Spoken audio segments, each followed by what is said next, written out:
Iniciar a gravação. Beleza, pessoal, então a gente agora está no 5º encontro de TCC1, certo? Hoje a gente vai falar sobre a introdução, é o primeiro tópico que de fato a gente tem para trabalhar oficialmente no trabalho, naquele modelinho que o professor passou para vocês, né? Antes da gente começar a nossa aula, como eu sempre gosto de fazer, eu gostaria de ver se tem alguém que tem alguma dúvida, que gostaria de aproveitar aqui o momento inicial da aula. Tem alguém que gostaria de pedir alguma explicação, algo específico? Fique à vontade. Eu tenho, professor. Queria ver com o professor o seguinte, por exemplo, agora a gente está fazendo introdução, daí a gente está seguindo numa linha que a gente acha que vai dar certo. Por exemplo, eu terminei minha introdução, eu continuei minhas pesquisas, mas eu não consegui chegar no meu objetivo final. Aí eu vejo que a ideia inicial do final que eu queria fazer não vai dar certo. Daí eu, tipo, tento seguir uma outra linha, assim, parecida, mas sem mudar muito. Tem problema, assim, porque a introdução, ela é uma pré-introdução, não sei se ela tem que ser, assim, tem problema mudar depois? Sim, o Natan falou alguma coisa importante, né? Às vezes a gente faz, escrever um trabalho é contar uma história, né? Então, às vezes a gente faz introdução, você está tentando defender um objetivo que você vai alcançar, mas às vezes você tem um resultado que é diferente daquele que você imaginou, né? Aí vem o segredo de escrever a introdução, Natan. A gente tem que escrever a introdução não deixando ela 100% específica para a tua pergunta, certo? A gente geralmente deixa a introdução específica realmente para a tua pergunta, para o teu objetivo, da metade para o final, certo? Porque se por acaso lá na frente tiver algum problema, alguma modificação, você vai poder voltar na tua introdução e aí você corrige só o final, por exemplo. Tá? Vocês vão perceber que a gente, quando vai entregar um trabalho, a gente sempre tem que revisitar os tópicos que a gente já escreveu para você fazer pequenos ajustes, né? Nenhum tópico que você faz é definitivo. Então, assim, ó, fiz agora em abril minha introdução, então acabou, fechou. Não, não é assim. Você de vez em quando vai ter que voltar, vai ter que corrigir, modificar um pouco, né? Aí é um desafio, porque a introdução não pode ser também totalmente voltada para a pergunta que você vai fazer. E a gente vai dar algumas dicas disso hoje, tá bom? Mas eu acho que é uma pergunta importante porque muitos de vocês, durante o ano, vão se deparar com isso. Vão se deparar com algo que não esperava, ou você mudou de ideia, você resolve voltar um pouco para trás, mudar um pouco de tema, e isso acontece, tá? Beleza. Mais alguém tem alguma outra pergunta, pessoal, que gostaria de fazer antes da gente começar a nossa aula? O áudio está super baixo para a Mayara? Deixa eu tentar aumentar aqui. Melhorou um pouco? Aqui em casa está chovendo, né? Talvez dê uma abafada. Agora vocês estão me escutando melhor? Beleza. Bom, tá? Qualquer coisa vocês dão um alô aqui para o professor repetir a informação, ok? Bom, então agora a gente vai colocar aqui em modo de apresentação para que a gente possa conversar um pouquinho do nosso tema de hoje, que é a introdução. Tá? Antes de mais nada, o professor vai mostrar nos primeiros slides um pouquinho de resumo daquilo que a gente conversou na nossa última aula, certo? Para meio que todo mundo ficar nos mesmos trilhos. Tá? Eu só chamo a atenção para um detalhe, pessoal. Eu estou ficando feliz assim que vocês estão mandando muitas perguntas para mim por e-mail e é exatamente isso que eu pedi para vocês, né? Mandem muitas perguntas. Mas eu estou sentindo que muitas perguntas estão muito fora de contexto. Então, são pessoas que provavelmente não assistiram lives, estão fazendo perguntas para o professor para, tipo, receber um atalho, assim. Ah, professor, meio que responda essa minha pergunta aqui para eu meio que pegar digerido tudo que você falou até agora.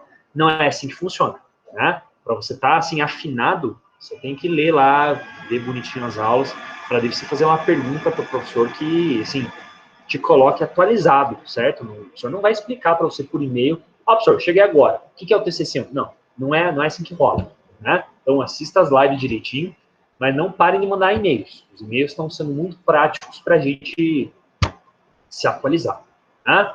Beleza, ótimo. Perfeito, acho que talvez agora melhore, né? Bom, vamos lá então, pessoal. A gente vai, então, rapidamente resumir aquilo que a gente viu aula passada, né?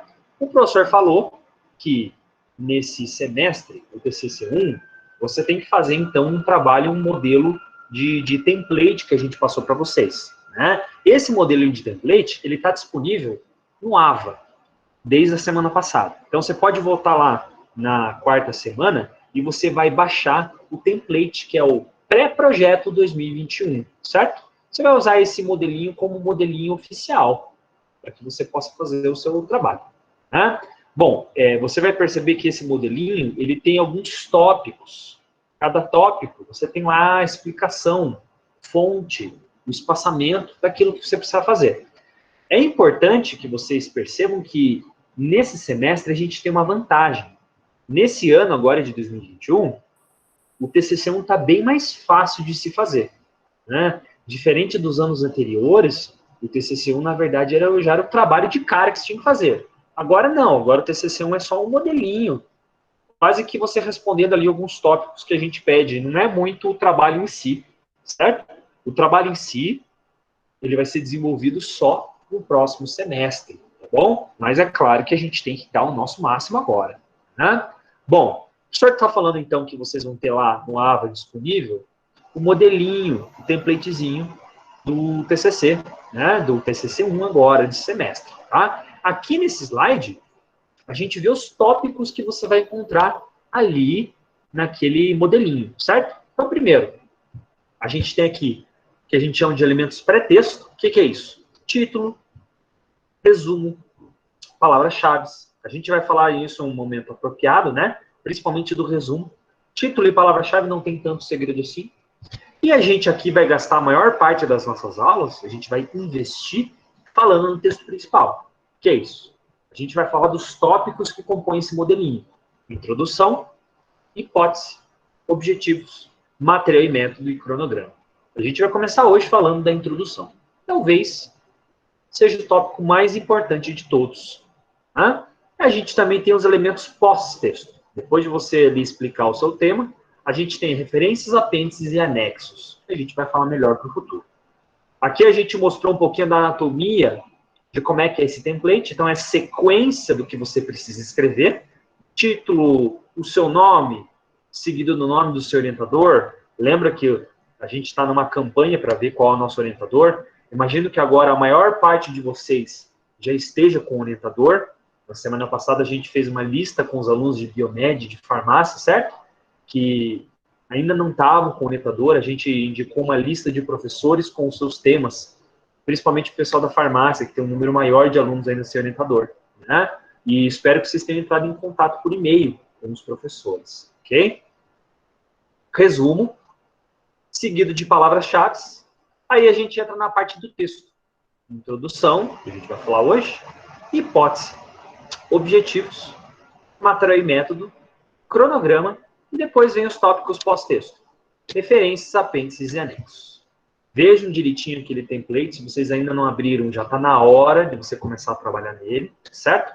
Mesmo porque daqui a 2 semanas a gente já tem que fazer a primeira entrega do nosso trabalho. Então é importante você já estar meio que iniciando o seu trabalho, ok? Beleza, professor. Então, vamos conversar um pouquinho sobre o primeiro tópico que a gente vai ter que começar a escrever, que é a introdução. Bom, a gente havia comentado na semana passada que a introdução é o grande início do seu trabalho. Você, por exemplo, tem que, através de um modelinho, através de um arquivo, deixar o leitor, que vai entrar em contato com o teu tema, interessado, perceber que você está dominando o assunto, perceber que você escolheu um tema relevante, né? Então, a gente está aqui falando, mais ou menos, uma espécie de trailer daquilo que a gente tem para um bom filme, né? O professor já falou um pouco sobre isso, certo? Quando você está no cinema, por exemplo, você tem contato com um bom trailer, né? O trailer, o diretor, ele teve ali o quê? 3 ou 4 minutos para colocar o que tem de melhor na ideia dele. Tem de melhor no filme dele para te cativar. Você também vai ter que fazer isso. Você vai ter um texto limitado. A gente está falando aí de um texto de, no máximo, 15 parágrafos, limitado, né? Em que você vai ter que ali elaborar um início de mundo daquele teu tema, da pessoa, né? Aí vem essa ideia da ampulheta. Na ampulheta você tem, por exemplo, todo o conteúdo aqui na cabeça de cima. Isso aqui vai ter que passar de forma genérica, você vai ter que passar de uma forma mais específica. À medida que a gente começa ali de forma bem geral, a gente vai deixando o nosso tema cada vez mais aprofundado. Tá? O que se sabe sobre o tema que escolhi? Bom, pensando nessa frase, você vai ter que elaborar algo, você vai ter que convencer o leitor de que você está colocando muita coisa ali na introdução. Tá? E aqui a gente define realmente o que é introdução. É o texto inicial do trabalho e que você vai ali colocar o leitor no seu mundo, no seu tema.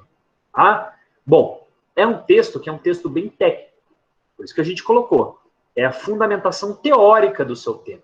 Né? Você vai ter que ler bastante e você vai ter que escrever, modificar aquilo que você lê, né, para você inserir o leitor no teu tema, de fato.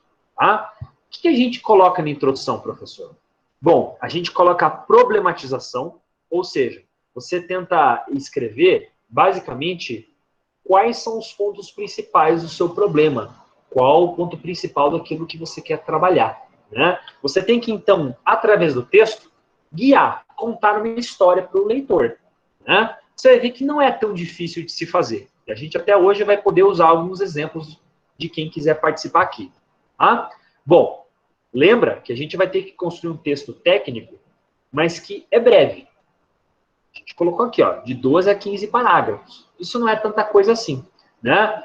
A gente vai ter que pesquisar bem e vai ter que colocar na minha introdução o que existe sobre o meu tema falado por outros autores.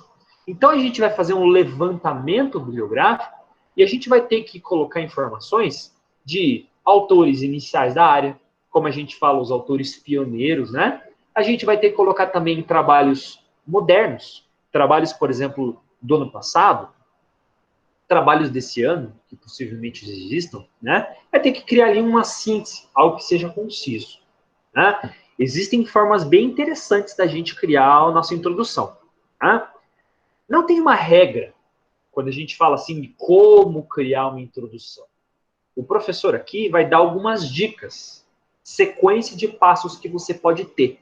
Né? Mas, no geral, você, por exemplo, pode ter uma ideia de como construir a sua introdução, como você faz seu texto, e bora para frente. Você pode realmente, né, se jogar, investir o teu tempo, investir a tua leitura e a tua criatividade e escrever a tua introdução. Mas existem alguns macetinhos que a gente tem para a gente fazer isso. E é isso que a gente vai falar agora. Nesse slide aqui, o professor ele mostra dicas para a gente estruturar a nossa introdução. A gente pode, por exemplo, quando está contando uma história, a gente pode deixar a história o mais atraente possível para o leitor. Como que a gente faz algo atraente? Primeiro, a gente tenta fazer algo didático, certo? A gente tenta, por exemplo, começar a história de uma forma simples. A gente não coloca o leitor ali no olho do furacão. A gente não começa um texto da forma mais complexa possível. Né? A gente busca, quando a gente quer explicar algo que a gente gosta para uma pessoa, tentar ser claro, tentar ser conciso. Né? E é isso que a gente tenta conseguir agora, quando a gente faz aqui a nossa introdução. Né? E é isso que o professor mostra. Olha só, a gente pode dividir a nossa introdução em 3 partes. Início, meio e fim. É uma divisão bem simples essa, certo? Cada uma dessas partes que eu estou colocando aqui, início, meio e fim, eu vou dedicar alguns parágrafos. O professor, por exemplo, está falando que aqui a tua introdução ela pode ter aí o quê? De 12 a 15 parágrafos, certo? Você pode pegar, então, 4 parágrafos aqui no início, 4 no meio, 4 no fim, enfim, fazer alguma coisa mais ou menos desse estilo, ou você faz uma divisão conforme a sua consciência. Mas o que eu coloco em cada uma dessas partes, professor? Bom, no início, a dica que a gente dá para você é a contextualização geral do tema. Você vai de maneira bem aberta, bem genérica, falar um pouco sobre a área do seu tema. A gente não procura, quando a gente começa uma introdução, jogar diretamente no mais específico possível o leitor. A gente procura, por exemplo, abrir um texto de forma geral, comentando sobre algo que parece bastante genérico, né? E à medida que o texto vai avançando, aí a gente vai afunilando, certo? professor pode dar um exemplo aqui, né? A gente quer falar, por exemplo, sobre resistência bacteriana a antibióticos. Eu não preciso, logo na primeira frase da introdução, resistência bacteriana. Não, eu posso, por exemplo, falar de como as doenças infecciosas, elas estão comuns hoje no planeta. A gente pode falar, por exemplo, como o ser humano, ele começou a consumir mais medicamentos nos últimos anos. Você percebe que eu não estou logo na primeira frase jogando de cara a pessoa no problema da resistência, você percebe? Eu não preciso, logo na primeira fase, pular direto no meu tema. Eu posso começar com um parágrafo bem geral, né? Por exemplo, eu vou falar sobre um tema como, por exemplo, uma técnica de diagnóstico, como, por exemplo, PCR. Eu quero explicar para o meu leitor, minha revisão bibliográfica, sobre a técnica chamada PCR. Né? Eu não preciso do primeiro parágrafo, na primeira frase, o PCR é uma técnica. Não, eu não preciso ser tão específico assim. Né? Eu posso, por exemplo, comentar que nos últimos anos, no século XXI, houve um aumento de técnicas usadas na biologia molecular para diagnóstico. O Brasil, por exemplo, nos últimos anos, melhorou a sua eficácia comprando diagnósticos de fora ou produzindo novas técnicas. Você percebe que eu estou sendo assim, bem genérico. Tipo, por exemplo, uma matéria de jornal que a gente vê, né? Às vezes o repórter ele começa a contar uma história depois que ele vai para o problema principal, certo? É isso que eu sugiro que vocês façam. A gente começa a nossa introdução de forma mais aberta, né? Outra coisa que você também pode colocar são os conceitos básicos também, né? Então, você, por exemplo, tem informações muito gerais que você pode explicar para ele logo no começo, né? Definições principais para ele começar a entender o teu tema, certo? Perceba, então, que o início é mais para você deixar o leitor se ambientar com o seu ritmo, com a sua escrita, e para ele começar a entender aos poucos o que você quer dizer. Né? Professor, então, qual é o suficiente para eu chamar de início? Né? Quer dizer, quantos parágrafos eu preciso? Não é uma regra. Lembra que o professor está dando essa estrutura aqui como sugestão para você. Né? Geralmente, o professor diz para que os alunos que ele orienta, por exemplo, façam ali uns 2 parágrafos de início, certo? Então, duas aberturas assim gerais, né? Dois parágrafos assim mais genéricos, né? Mais considerações mais abertas, isso uns 2 parágrafos. Tá? À medida que a gente vai avançando na introdução, a gente chega aqui no meio. Quer dizer, o meio, você já iniciou o teu tema, você já iniciou a tua escrita, o leitor já está ambientado, e você, apesar de já ter colocado algumas informações iniciais, você ainda não entrou de forma mais aguda no teu tema, certo? O meio, ele é o filé mignon da tua introdução. É o momento em que você realmente vai colocar frases de impacto. É o momento em que você constrói a narrativa e o leitor começa a perceber o que se trata o seu trabalho. Quer dizer, então ele quer falar sobre isso, certo? É o filé mignon que a gente tem na nossa introdução. Né? Por isso que a gente coloca essa informação aqui. Ó. Lá pela metade da introdução, você começa a delimitar os principais problemas do seu tema. Quer dizer, o que eu quero trabalhar no meu tema? Né? Então, por exemplo, eu estou recebendo e-mails de alunos que querem trabalhar com atenção farmacêutica, ou eles querem trabalhar, por exemplo, com erros envolvidos na dispensação de medicamentos, certo? Olha, ele não precisava falar logo no primeiro parágrafo da introdução sobre isso. Né? Ele pode, por exemplo, falar um pouco sobre quantos milhões de reais o setor da dispensação ele gera para o Brasil. Ele pode falar quantos profissionais no Brasil estão envolvidos, premeditação, né, assim, suposições, né, de quantos estão envolvidos no Brasil com essa área, certo? Lá pelo meio da introdução, como ele quer falar de erro de dispensação, aí ele já pode comentar alguma coisa. No entanto, nos últimos anos, averigou-se que há um número muito grande de erros envolvendo dispensação, certo? Lá pela metade da introdução que você coloca, de fato, aqueles pontos interessantes que você quer delimitar para o seu tema. Né? A gente começa a ficar mais agudo, mais específico, a partir do meio. Tá? Outras dicas que o professor coloca aqui, né? quais são os principais pontos do seu tema que merece ser explicado para o leitor. Então, existem aqueles conceitos que, invariavelmente, você tem que explicar para o teu leitor, né? Uma pessoa, por exemplo, que vai falar de câncer, vai falar de câncer pulmonar. Um tipo de câncer que tem 4 fases, vamos supor, né? É aqui na metade da introdução que você tem que explicar para o leitor. O câncer pulmonar crônico, ele se divide em 4 fases. Grau 1, em que consiste em tal, grau 2, blá, blá, blá, blá, grau 3, você entende? Ou, eu posso falar assim, os problemas envolvendo tireoide encontram-se em 3 fases. A fase aguda, a fase crônica e a fase latente. Você entende? Quando você quer, por exemplo, utilizar definições, classificações, você quer definir alguns termos, geralmente você começa a fazer isso lá pela metade da introdução. Tá? Quando a gente pega trabalhos, por exemplo, o professor Bruno pega trabalhos para fazer parte de banca, uma pessoa vai falar, por exemplo, sobre um tema que é bastante comentado em TCCs, né? Linfoma, por exemplo, certo? Linfoma. Aí a primeira frase do primeiro parágrafo da introdução, a pessoa começa assim, o linfoma crônico é dividido em 3 partes. Parte aguda, parte... Não, peraí. O cara nem chegou, já tá levando uma porrada na cara com termos e com... Calma, né? Você pode elaborar um pouco o seu tema, você começar a falar de nomenclatura, de classificação, lá pela metade da introdução. Você entende? Você tem que começar a contar uma boa história. A gente tem que começar a aprender como narrar boas histórias. Né? Não começa afobado desde a primeira linha, colocando temas técnicos. Tá? E à medida que a gente vai avançando, você, como o professor falou, né? Você já vai deixando ali a parte bem técnica para a metade, aí você chega no final da introdução. Então você já defendeu os principais pontos técnicos daquilo que você queria.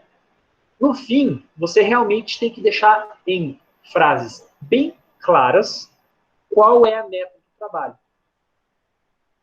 Desta forma, o objetivo do presente trabalho é realizar uma revisão bibliográfica sobre X, sobre blá, blá, blá, alguma coisa assim.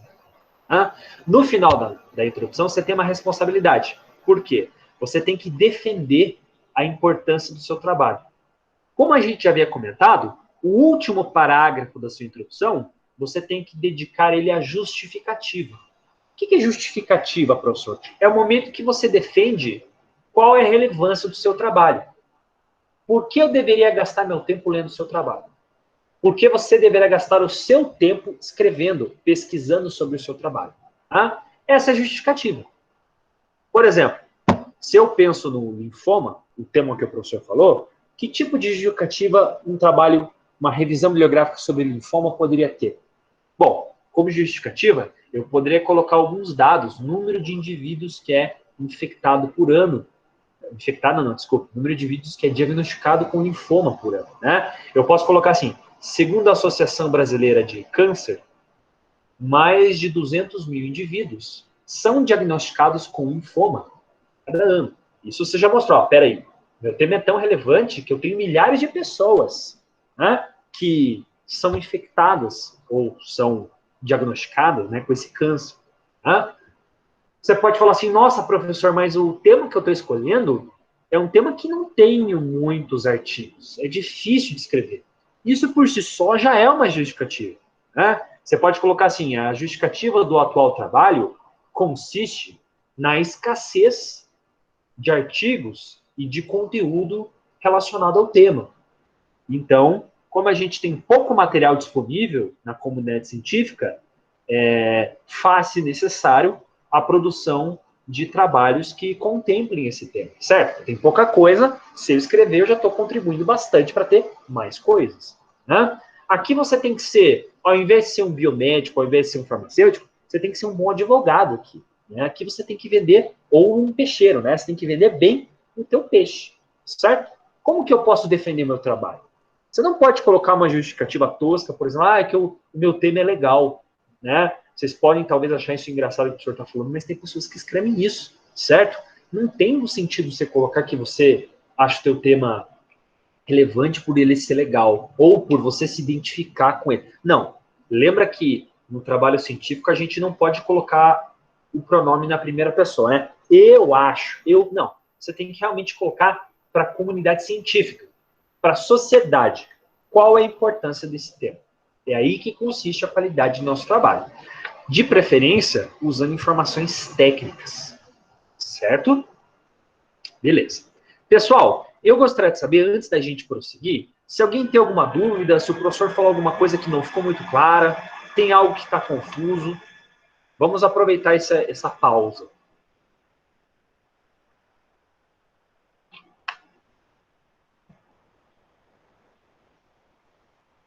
Tá, tem alguma coisa confusa que alguém... Pô, professor, você falou, mas eu não absorvi quase nada que você falou. Por favor, se tiver alguém, é sempre interessante, né? Tudo certo, Carlinhos? Beleza. Professor, opa, pode falar. Eu vou fazer isso. Pode falar. Deixa eu perguntar, eu pensei em fazer sobre uma doença, certo?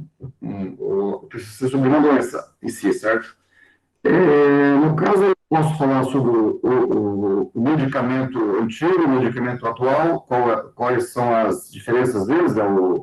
O efeito e as contraindicações. E eu posso falar também do resultado final dele, assim, sem citar nomes. Assim, o resultado, o produto tal que é antigo, ele tinha um efeito assim. O produto novo, ele tem um efeito, as contraindicações são menores. Há conflito entre uma coisa e outra? Eu posso fazer as duas, no caso, porque eu vou fazer sobre o medicamento e sobre o resultado. A sua pergunta é boa, porque como a gente está falando aqui, 2 cursos que podem falar sobre esse tipo de tema, né? É importante deixar bem claro isso. Sim, você pode falar sobre isso, ou fazer comparação entre 2 medicamentos. Isso, muitos TCCs fazem isso, inclusive, né? Você pode comparar produtos, por exemplo, certo? Você pode falar sobre um medicamento específico, porém, eu acho algo importante. A gente pode até falar aqui, eu estou percebendo que tem muitas pessoas indecisas com o tema ainda, né? Pessoal, assim, não tem... quando a gente vai falar de um tema relevante, é muito subjetivo, certo? O que é relevante para mim pode não ser para você. Não tem como alguém chegar aqui e falar assim, eu acho que o teu tema não é relevante. Não, sempre tem como a gente achar o tema relevante, certo? O que facilita o processo para vocês fazerem um trabalho tranquilo, é vocês acharem artigos. É você ter matéria-prima para você construir a coisa, entendeu? A gente quer fazer uma casa bonita, uma casa num alicerce bom, certo? A gente só vai poder construir uma casa com as nossas próprias mãos se a gente tiver matéria-prima disponível. Tijolo, cimento, areia, né? Às vezes a gente tem um tema que a gente quer fazer muito legal, mas quando a gente começa a fazer o trabalho, a gente percebe que não tem muita coisa disponível sobre ele, né? Por exemplo, eu me refiro a artigos que ajudem você a entender um pouco o tema, que ajudem você a ter uma boa introdução, né? Eu não sei exatamente no teu trabalho se a gente tem pouco artigo ou muito, né? Talvez você tenha um pouco de dificuldade de encontrar artigos exatamente da forma como você quer conduzir o trabalho, certo?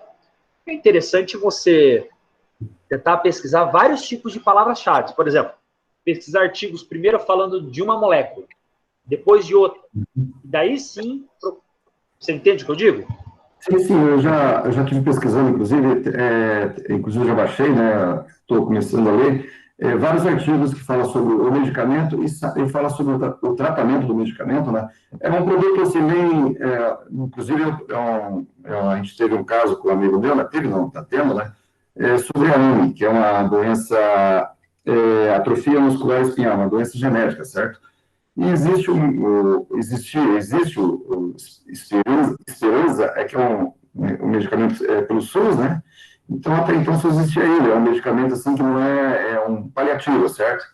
E hoje existe um outro produto da Novartis, que é o Zolciclar, que custa, em torno de hoje, 12 milhões de reais, uma única dose. Então, são, assim, totalmente oposto.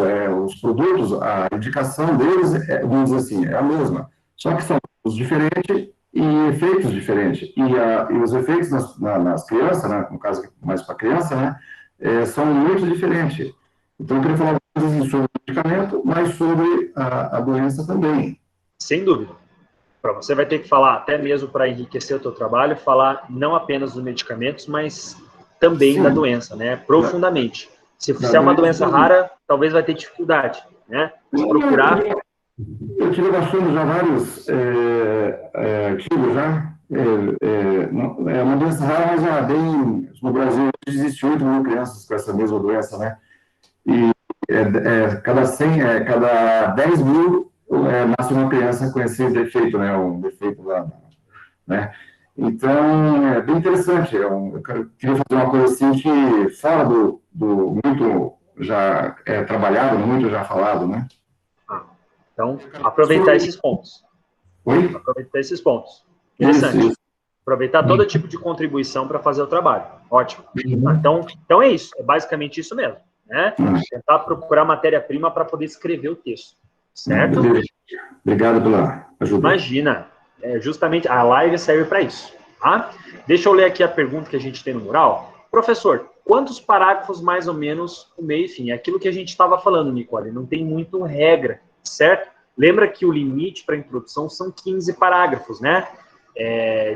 Uma introdução que a gente está considerando boa é entre 12 e entre 15. Então, pensando que mínimo de 12, talvez fazer 4, 4, 4, talvez 4, 3, talvez 3, 5, 5, talvez fazer alguma coisa assim, ok? Mas não tem regra, né? Tudo vai pelo feeling também, a gente começar a ler. Bom? Beleza, então. Se alguém tem alguma dúvida, alguma coisa assim, ou não tem nenhuma dúvida ainda, aguenta os pontos que a gente pode ter alguma dúvida daqui a pouco, né? Bom, o professor está falando desses pontos, vai ser interessante a gente agora olhar exemplos, né, professor? Porque você ficar falando, mas vamos ver uma coisa de verdade aí. Mostra o exemplo pra gente, tá? Então, eu tô pegando aqui trabalhos aleatórios de alunos que a gente teve nos 2 últimos 3 anos aqui de TCC1, né? Trabalhos, então, de alunos que a gente seguiu esse princípio. Eu dividi a introdução em início, meio e fim, tá? A gente vai trabalhar agora com 2 exemplos. 2 temas. Primeiro, a aluna do PSOL, inclusive, fez um TCC falando sobre as campanhas anti-vacinas que a gente teve nos últimos, que a gente tem aqui ainda no Brasil e no mundo, certo? E a gente vai falar sobre um outro tema, sífilis gestacional. Bom, são 2 temas assim, envolvem microbiologia, mas são diferentes, né? Vamos lá. Vamos pegar o primeiro tema, que são campanhas anti-vacina, tá? Olha só, a gente vai dividir esse tema, campanhas anti-vacinas, em 3 partes. Aqui é o início, certo? Então, a gente está na primeira parte da introdução da pessoa. Bom, a pessoa, ela vai falar de campanhas anti-vacinação. Então, ela vai mostrar quais são os fatores que as pessoas que não acreditam no uso de vacinas têm. Quais são os fatores que levam a pessoa a chegar nessa ideia, nessa mentalidade. Tá? A pessoa não vai começar a fazer um trabalho desse logo no primeiro parágrafo, já começar a campanha de vacinação. Não, ela não vai de cara falar de negacionismo para vacinas, certo? A gente falou aqui que no início da introdução, a gente procura deixar mais genérico, né? Então, olha só, ela vai começar a falar um pouco sobre os avanços científicos, as conquistas que a gente teve com ciência. Veja que a gente está deixando isso aqui bem com cara de reportagem, né? Algo mais genérico, certo? Olha só, o século XXI define-se como um cenário globalizado, com fluxos multidirecionais de informação. No entanto, muitas não possuem comprovação técnico-científica e podem disseminar conceitos errôneos acerca de informações científicas. Nos últimos anos, a vacinologia foi uma das ciências que sofreu muito com a divulgação de informações falsas. Observou-se nas últimas décadas fortes campanhas contra o uso de vacinas, tais como os movimentos anti-vacina, que utilizam redes sociais e internet para a disseminação de dados inconsistentes. Então, ela está falando de informações genéricas ainda, né? Ela não está falando ainda dos fatores, né? O que está fazendo as vacinas serem desacreditadas. Ela só está falando uma pincelada geral, né? À medida que a gente vai avançando, a gente tem aqui a parte do meio. Na parte do meio da introdução, o professor pulou, né? Ele não está colocando toda a introdução aqui, senão vai ficar muito grande. A gente chegou aqui mais ou menos o 4º ou 5º parágrafo da introdução, só que já está um pouco mais específico, né? Aqui, ela já vai começar a citar artigos que falam alguns conceitos importantes, né? Então, olha só, para compreender o fenômeno do declínio da vacinação no mundo, é necessário definir com clareza o que é uma vacina, sua importância e seus benefícios. Então, olha só, vacinas são substâncias preparadas cuja função é promover imunização. Permitem que uma pessoa fique protegida. Já está explicando o que é uma vacina. Lembra que na metade da introdução a gente começa a explicar os conceitos importantes para o nosso trabalho, né? Ele coloca outro ator aqui, ó. Dumar, 2017, por sua vez, define vacina como produtos que são constituídos por diferentes substâncias que têm o objetivo de induzir uma resposta do sistema imunológico, né? Então, perceba que a gente tem aqui definições, né? Está um pouco mais técnico. Lá pelo finalzinho, no último parágrafo, já está na hora da gente definir um pouco a importância que o trabalho dela, da aluna, tem, né? Por que fazer um trabalho sobre campanhas anti-vacinação? Por que falar sobre esse fenômeno? Ela explica, olha só, o Brasil é um dos países com o melhor programa de imunização do mundo. Um panorama favorável, que até então existia, passou a sofrer um fenômeno que tem grandes repercussões negativas, tanto nos aspectos de prevenção, como de promoção da saúde da população. Esse fenômeno inesperado é a queda da cobertura. Então ela está falando, ó, o Brasil era um país que tinha um ótimo programa e nos últimos anos para cá começou a diminuir a taxa de vacina. Então olha a relevância, quer dizer, a galera parou de se vacinar. Temos que falar sobre isso. Isso por si só já é uma justificativa, certo? Diante dessa situação, é prioritário compreender os fatores que levaram a essa queda, esclarecendo as dúvidas mais comuns sobre vacina. Então a pessoa tenta, na sua introdução, colocar primeiro fundamentação e outros autores, citar outros trabalhos, né? A pessoa tentou colocar suas perguntas e tentou justificar um pouco do seu tema. Ok? Vamos olhar um segundo exemplo agora. A gente vai falar agora sobre um outro tema, que é sífilis em gestantes. A gente está dividindo a introdução em 3 fatias. Início, meio e fim. A gente começa agora no início. Ela não vai começar de cara, na primeira linha, a falar de sífilis, certo? Ela procurou, essa outra aluna aqui, nas primeiras frases, falar sobre as doenças sexualmente transmissíveis. Então, não mergulha de cara na sífilis, né? Ela está explicando um pouquinho o que são as doenças transmitidas por sexo, para colocar o leitor no mundo dela, né?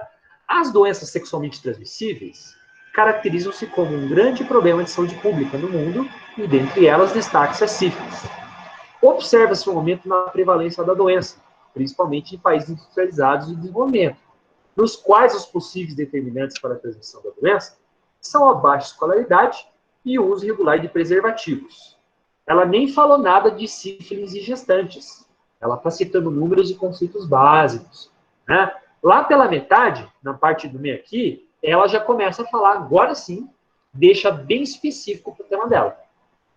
No Brasil, desde 2005, devido a elevados casos de sífilis gestacional, considera-se que houve um agravo de notificação compulsória, pois quando a doença é adquirida durante a gestação e não é tratada, pode causar sérios danos ao feto. Então, olha que interessante isso, né?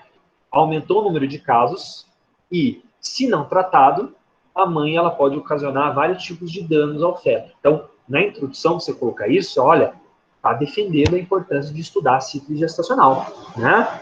Dados indicam que a taxa de transmissão vertical da sífilis adquirida é de 70% a 100%, já na tardia de 30% a 40%, o que pode levar à morte fetal ou neonatal, aborto espontâneo, prematuridade, além de graves danos à saúde do feto, como comprometimento auditivo, oftalmológico e neurológico.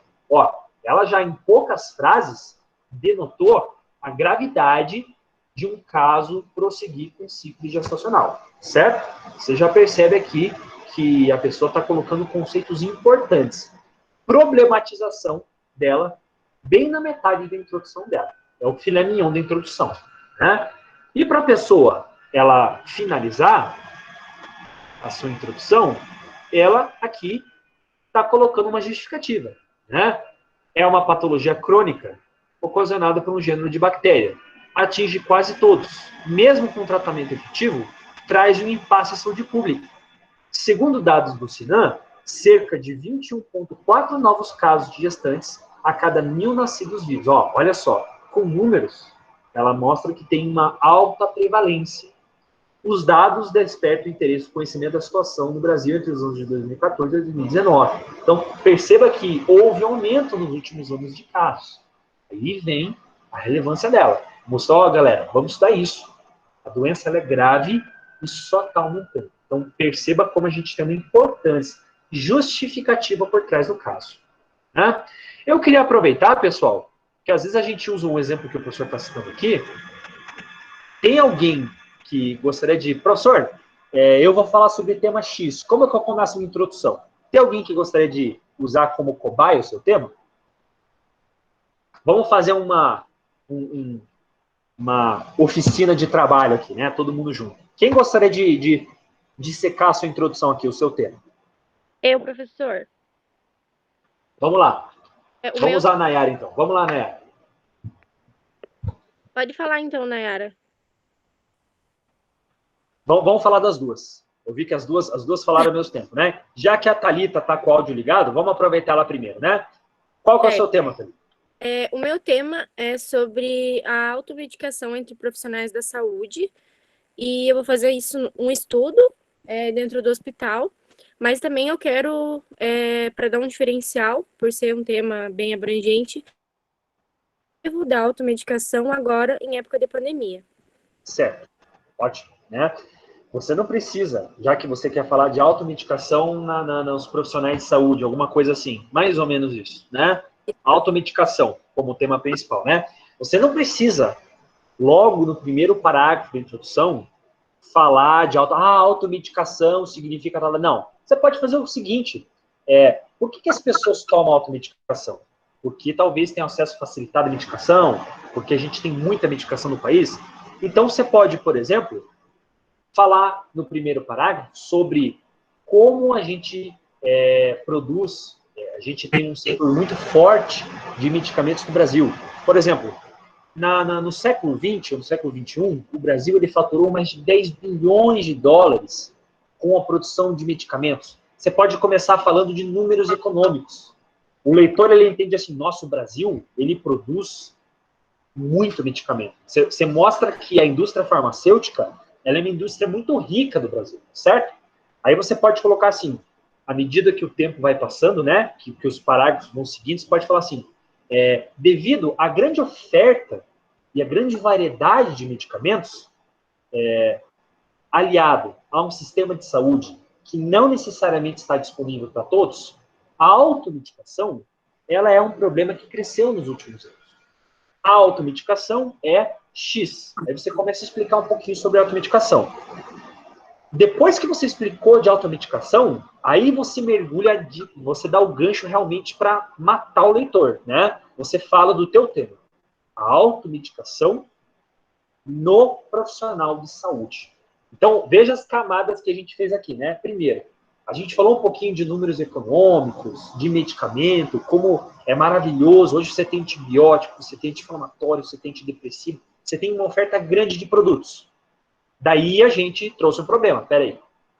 Nos últimos anos, a gente está detectando que há um aumento de automedicação. Daí você vai mais fundo ainda, porque daí você traz um problema mais sério, né? Os profissionais de saúde estão começando a se automedicar também. Então, veja, várias camadas, né? Isso deixa o trabalho bem interessante para o leitor, certo? Aí, claro que você tem a tua liberdade, a tua criatividade de explorar, melhorar o que o professor está falando. Era mais ou menos isso? No parágrafo, Desculpa. eu posso usar como justificativa a relevância da pandemia que vem aumentando o índice de automedicação também. Posso? Sem dúvida, sem dúvida. Mesmo porque você está fazendo um trabalho em 2021 e nós estamos em plena pandemia 2021, certo? Você pode colocar, em 2021, né, ano contínuo da pandemia, houve, segundo, aí você cita a fonte, certo? Porque a gente sabe disso, mas para a leitura científica você tem que provar, né? Aí você coloca os números, certo? Mas é um tema interessante, dá para você fazer bastante coisa ali, brincar bastante na introdução com isso. Beleza? Certo, professora. Legal. Eu vou pegar aqui, então, o que acho que a Nayara colocou aqui também, né? A Nayara vai falar de doença de Chagas e tratamentos farmacológicos, certo? Bom, doença de Chagas é um tema bem relevante para o Brasil, certo? América Latina em geral, né? Você não precisa falar doença de Chagas, blá, blá, blá, blá, blá, logo de cara, né? A doença de Chagas foi uma doença que foi descoberta no Brasil, Carlos Chagas, né? Você pode falar, por exemplo, que o Brasil, por ser um território de faixa tropical, ele é um território, por exemplo, que apresenta muitas doenças parasitárias. O Brasil, por exemplo, ele está no mapa de um dos lugares de maior risco para doenças parasitárias do mundo. Nos últimos anos, a produção de medicamentos, por exemplo, melhorou a saúde da população. Porém, o uso de medicamentos e a falta de vacinas para parasitos tornam as doenças parasitárias algo de alto risco para a população latino-americana. Dentre as doenças parasitárias de destaque, encontra-se a doença de Chagas, uma doença responsável pela morte de mais de 2 milhões de pessoas a cada 5 anos. Blá, blá, blá, blá, blá, blá. Certo? Aí você pode, como a doença de Chagas é algo que tem bastante número, bastante pesquisa, você pode falar um pouco sobre o contexto histórico da doença de Chagas, certo? Foi descoberta em 1935 pelo Carlos Chagas, quando estava em Laçança, Minas Gerais, fazendo uma expedição. Você pode deixar a coisa bem bonita, certo? Você não precisa de cara falar do barbeiro, de cara falar do Trypanosoma cruzi, né? Você pode falar do protozoário, pode falar do ciclo de vida, lá pela metade da introdução. No começo, você só tenta vender essa ideia de como é importante a gente estudar as doenças parasitárias. Tudo bem, né? Só uma dica que o professor está dando, você precisa fazer exatamente assim. Né? Muito obrigada, professor. Beleza. Isso, perspectivas atuais e futuras também podem entrar no jogo. Tá bom? Eu vi aqui que a Franciele colocou, posso fazer do PEN e como ele evolui? Desculpa, o professor não sabe, o professor é ignorante. O que é PEN? Você pode explicar para o professor?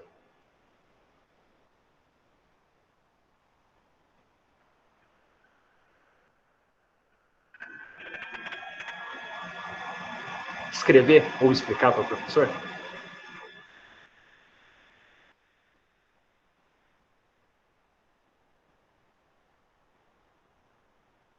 Talvez não esteja aqui ainda. Tudo bem. Bola para frente, né? Ah, professor, eu estou com dúvida no meu jeito. Não tem problema. Se por acaso você não quer falar aqui, você pode depois mandar um e-mail para o professor. Bom, o professor não demora tanto assim para responder a chamada, né? Vamos lá então, pessoal. Vamos continuar nossa aula, tá? O que o professor vai falar agora? Agora a gente vai reprisar um pouco aquilo que a gente mostrou lá na nossa última aula. Dicas para a gente fazer a escrita científica. Bom, como que a gente escreve, professor? Eu estou com um pouco de dificuldade, certo? Eu estou lendo os artigos, mas eu não estou conseguindo moldar minha frase e colocar no papel. Vamos lá, pessoal. É muito importante, como o professor falou, a gente sempre modificar o nosso texto. Correto? É importante a gente ler e não dar Ctrl+C, Ctrl+V. Né? A gente geralmente tem que modificar um pouco o conteúdo. Tá? Então, 2 informações que o professor sugeriu. Sempre usar impessoalidade, não ficar colocando o pronome, por exemplo, eu fiz, eu estou pesquisando. Não. Criar uma narração indireta. Né? E ser objetivo. Cuidar com ficar enrolando, enchendo linguiça. Tá? O leitor, o professor da banca que vai ler seu trabalho, ele percebe quando o aluno enche linguiça. Certo? Você percebe quando alguém está enchendo linguiça, o professor também percebe. Tá bom? Então, tente fazer um texto claro, relevante e conciso. Né? Vamos lá. Professor, como produz o meu texto? Isso aqui a gente já mostrou na aula passada, eu vou repetir, né? Isso aqui é de acordo com as normas da ABNT, é importante a gente fazer. Se você está com dúvida, você pode ir lá, dar um Google. Primeiro link que você encontra a ABNT, ela está tudo atualizadinho, certo, pessoal? Vamos lá. A forma que a gente mais faz citação, que a gente mais referencia uma informação no nosso texto, é a forma que é chamada de citação indireta. O que é citação indireta? Você gosta de uma informação do artigo e você vai, com as suas próprias palavras, você vai transferir, você vai transformar esse conteúdo para o teu texto, ok? Então, vamos lá. Por meio das suas próprias palavras, o autor interpreta a informação, mantendo o sentido original dela. Você não vai usar os mesmos jogos de palavras, mas o sentido está ali. Por isso que a informação é importante. Tá? Então, você reescreve a frase, reescreve, não copie, cola, reescreve, e no final, você coloca sobrenome do autor, seguido do ano. Se a gente estiver falando de um autor, se for mais de um autor, você tem aquela alcunha et al, seguido do ano. Né? Aqui o professor colocou o mesmo exemplo da aula passada. Né? Então, o autor chamado Bruno Gavinho disse, o cigarro tem potencial de causar câncer de pulmão. Você gostou da frase, você vai reescrever a frase. Como que você coloca? O consumo de cigarros poderia iniciar câncer pulmonar. Gavinho, sobrenome do autor, seguido do ano 2021. Tá? Você reescreveu, ressignificou aquela frase. Quando você tem um artigo que você tem mais de um autor, você gostou daquela informação, o coronavírus é um micróbio muito perigoso para idosos. O que você vai fazer? Você vai reescrever a frase. O coronavírus representa um alto risco para indivíduos de idade avançada. Nesse caso, a gente não tinha um autor, a gente tinha 3 autores. Então, o que eu vou fazer? Gavinho et al. Ponto vírgula 2021. O et al faz necessário sempre que você tem mais de um autor no texto. Ok? Tem algo que é muito importante. Você não precisa colocar o sobrenome do autor e o ano somente no final da tua frase. Muitas vezes você pode variar o estilo de escrita. Você pode construir a frase de formas diferentes. Você pode muitas vezes colocar o nome do autor no início da frase. Nesse momento, você vai começar a usar recursos para você deixar a frase redonda, né? Então, você pode colocar o seguinte: segundo Gavinho, parênteses, o ano, blá, blá, blá, o câncer pulmonar acomete mais aqueles indivíduos que têm hábito crônico de fumo, por exemplo. Né? Você pode usar, de acordo com Almeida e colaboradores, porque aquele artigo foi escrito por Almeida e vários outros autores. Sempre que tem mais de um autor, você pode colocar e colaboradores, ou você escreve et al, como aqui no caso do Pacheco aqui embaixo. Tá? Etc, etc. Um outro tipo de construção que eu poderia fazer, né? Gavinho cita que o cigarro, ele apresenta um potencial de induzir a formação de células tumorais no tecido pulmonar. Veja como a gente está pegando esse caso de fumar e ter câncer de pulmão, estamos falando de várias formas diferentes. Você pode contar a mesma história com 1000 palavras diferentes. Né? E aqui, Pacheco et al., em 2020, concluíram que o câncer de pulmão e o hábito contínuo de fumo estão intimamente associados. Então, perceba como a gente pode sempre reescrever a frase. Né? Em verde aqui, o professor colocou alguns recursos que você pode ficar variando no texto. Né? Vocês estão desenvolvendo o estilo de escrita agora, certo? Não procurem repetir muitas palavras. Né? Então, por exemplo, o carinha fica colocando lá, segundo fulano de tal, ponto. Aí a segunda frase, segundo fulano de tal, bom, terceira frase, segundo Pacheco, não use muito os termos repetitivos, né? Procure variar o repertório de estilos linguísticos que você usa, né, no teu tema, para ficar agradável para o leitor. Quando os professores da banca receberem o teu trabalhinho para corrigir, eles vão receber uma ficha em que eles têm que colocar vários critérios de 1 a 10, dar notas para vários critérios. Né? Um dos critérios é isso, é sobre o estilo de escrita do aluno. Se o leitor assim, ficou lendo o teu texto e achou que você repetiu muita palavra, muito erro de português, ele não vai dar uma nota muito alta nesse quesito. É tipo, por exemplo,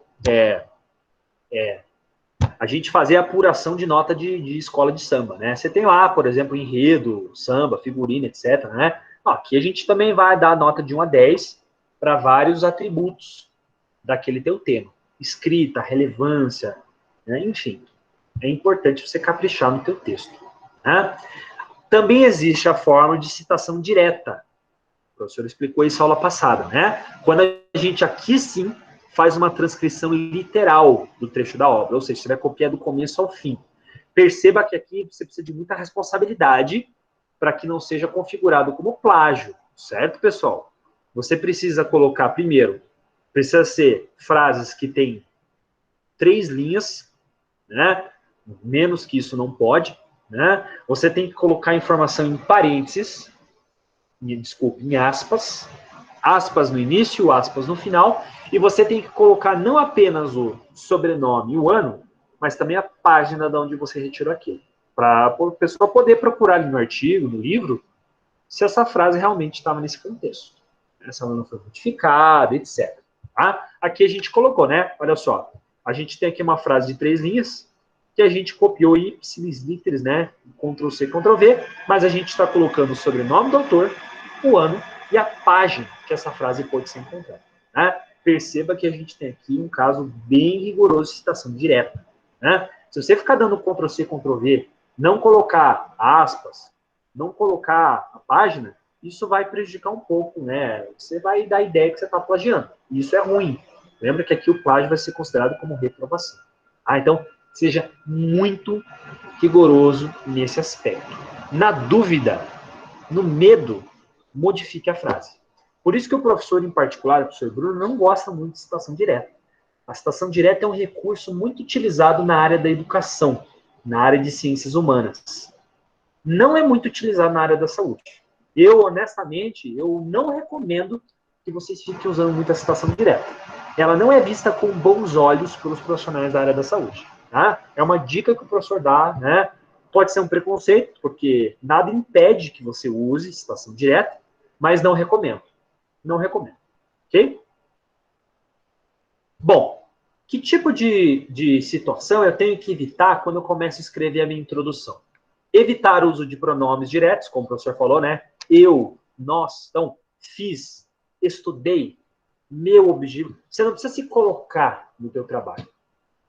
Você está escrevendo um texto técnico que não precisa aparecer ali, né? Então, a justificativa do meu tema é que eu fiquei bem interessado nele, porque achei legal. Não, nada a ver. Você não tem que se colocar ali, certo? Você tem que colocar um narrador indireto ali. Frases longas. Aqui, talvez, seja um dos erros mais comuns que nós temos quando a gente está fazendo TCC. Né? A gente está criando ali, a gente está iniciando o nosso trabalho e a gente quer explicar a nossa ideia. Na nossa cabeça está super óbvio. Então, a gente acha que o leitor vai ler a tua frase e vai entender, e daí você faz uma frase de 15 linhas, sem vírgula. Fica uma coisa muito confusa, pessoal. Quando você pega frases longas, sempre fica confuso do leitor entender. Pegue uma frase longa e destrinche, corte. Pega uma frase gigante e coloque ela, transforma ela em 3 ou 4 frases. Você vai ver que vai melhorar o sentido, o significado, o entendimento do leitor. Bom? Repetições de palavras. Todos nós temos o nosso próprio estilo, nossas experiências. Tem pessoas que gostam de usar um determinado repertório, um determinado vocabulário. Palavras que a pessoa usa no dia a dia e acha que fica bonito, né? Fica interessante. Mas se você começar a usar o mesmo recurso toda hora, não só fica cansativo, mas é errado. Você cria um texto viciado. Então é interessante sempre você procurar usar um repertório grande e variado de palavras. O Google hoje é uma ferramenta que pode ajudar muito você nesse processo. Quando você tem uma palavra que você gostaria de não repetir no teu texto, você gostaria de deixar o teu trabalho com um repertório melhor de palavras, o que você pode fazer? Você pega uma palavra específica que você gosta, você joga lá no Google e escreve lá a palavra, aí você coloca sinônimo. Então, por exemplo, eu gosto da palavra planejar, certo? Eu coloco a palavra planejar, sinônimo. Você vai ter uma listinha de palavras que representam um sinônimo. Você pode pegar essas palavras para você poder ir substituindo aos poucos, variando um pouco o teu repertório de palavras, né? Então, por exemplo, algo que a gente repete bastante, produzir, né? Produção, pesquisa. Pesquisa, qual uma outra boa palavra para pesquisa, professor? Investigação, certo? Trabalho. Você pode começar a substituir aos poucos as palavras. Certo, pessoal? Outro tipo de dica que eu dou para vocês também é uso excessivo de gerúndio. Fazendo, criando, estudando, estimulando, investigando, construindo. Isso é não só irritante, como é errado. Né? Quando a gente pega uma ficha e que os professores que corrigiram trabalhos, eles anotam ali os erros que mais irritaram eles, mostra isso. Uso exagerado de gerúndio. Né? A gente não está aqui dividindo professor bom e aluno incompetente. Não se trata aqui da gente classificar nada desse tipo. Né? Os alunos nada mais são do que pessoas que ainda não iniciaram uma experiência de escrita tão grande quanto o professor, que já está aí nesse tempo fazendo trabalho científico. Com o passar do tempo, muitos de vocês vão escrever igual ou melhor os professores. Né? A ideia de fazer o TCC é essa. Né? Ninguém aqui espera que vocês já cheguem detonando o TCC, certo? O professor está falando essas dicas para vocês aqui, mas eu não espero que vocês da noite para o dia assimilem isso. Né? O que a gente tem que fazer aqui? A gente tem que à medida que a gente vai entregando o trabalho para o professor vai corrigindo, sugerindo, mostrando os erros que a gente tem, os vícios que a gente tem, e a gente vai melhorando o nosso repertório. É basicamente isso, certo, pessoal? Então, não é essa aula de hoje, que depois desses slides aqui, você magicamente, meu Deus, né, agora aprendi a escrever. Não, só suando, só escrevendo que a gente consegue. Bom, informação final aqui do slide do professor é o seguinte. E agora, prof, o que fazer? Né? Primeiro, inicie a sua introdução ou continue se você já iniciou a sua introdução. Dia 15 de março, ou seja, daqui a 2 semanas, a gente deve fazer a primeira entrega no nosso trabalho via AVA. Você tem que entregar aquele arquivo que o professor passou para vocês no AVA, com a introdução. Ela não precisa estar 100% feita, mas o professor quer ter uma boa ideia daquilo que você está produzindo. Ok? Continue lendo artigos para inspiração e para enriquecer seu trabalho. Não basta procurar artigos. Procure também revisões bibliográficas. As revisões, elas englobam um grande número de artigos. Às vezes acaba facilitando para vocês. E, finalmente, para que vocês obtenham a presença da semana aqui nessa aula, façam a questãozinha de múltipla escolha que o professor deixou disponível. Certo? Bom, dado esse conteúdo, né, repassados esses slides, o professor queria saber se a gente tem algumas dúvidas. Primeiro eu vou ler aqui a dúvida da Raíssa, que ela escreveu, né? Professor, meu som estava ruim. No caso, meu trabalho envolve de estudos de coagulação com Covid-19. Na introdução, seria bom colocar mais sobre a doença? A minha intenção é colocar o outro lado da Covid, que é associado à trombose. E também gostaria de saber se podemos usar artigos em inglês, porque tenho 2 bem legais e gostaria de colocar na introdução. Raíssa, você não apenas pode usar artigo em inglês, como você deve. Hoje, a gente tem ferramentas online de tradução de inglês e é necessário, mais do que nunca, a gente usar artigos em inglês, porque, infelizmente, não é que o inglês é a melhor língua que a gente tem. O mundo inteiro publica em inglês, inclusive nós, brasileiros. É muito comum você ter pesquisador brasileiro que publica em inglês e nem publicou em português o artigo dele, porque é a língua oficial, é a língua do momento oficial. Né? Então, sim. O que eu sugiro para você do seu tema? Tá? É importante você colocar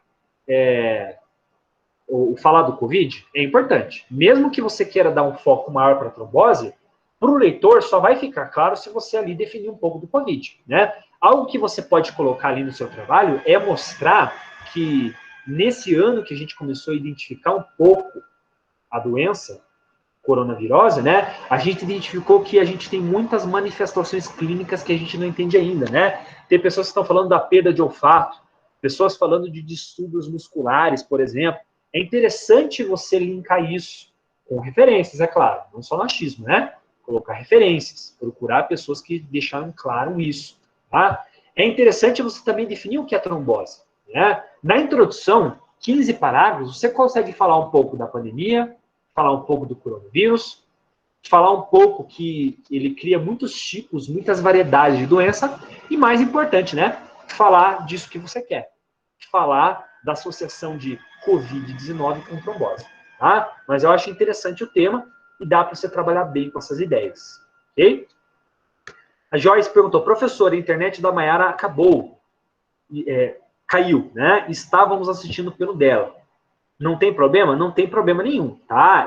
O importante é cada um de vocês lá no AVA agora, para vocês ganharem a presença, certo? E responderem individualmente a questão de presença. Beleza? Tranquilo. Pessoal, mais alguma dúvida que alguém tenha, que alguém gostaria de aproveitar o momento da nossa aula? Vamos aproveitar aqui a live.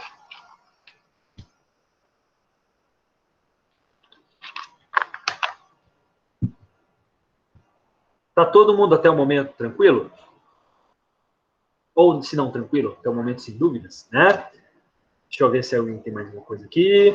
Pelo jeito é isso, né? Então, vamos lá. Pessoal, caso alguém tenha alguma dúvida que tem vergonha de perguntar na live, use o e-mail do professor para perguntar, né? Se você tem alguma dúvida, você pode começar a ler já, começar a produzir o seu trabalho. Lembre-se que daqui a 2 semanas a gente tem que começar já a postar nosso trabalho, certo? Então, não fique com dúvidas. Use o e-mail do professor. Beleza? Desejo uma ótima semana a todos vocês, um bom trabalho e a gente se vê na próxima segunda-feira.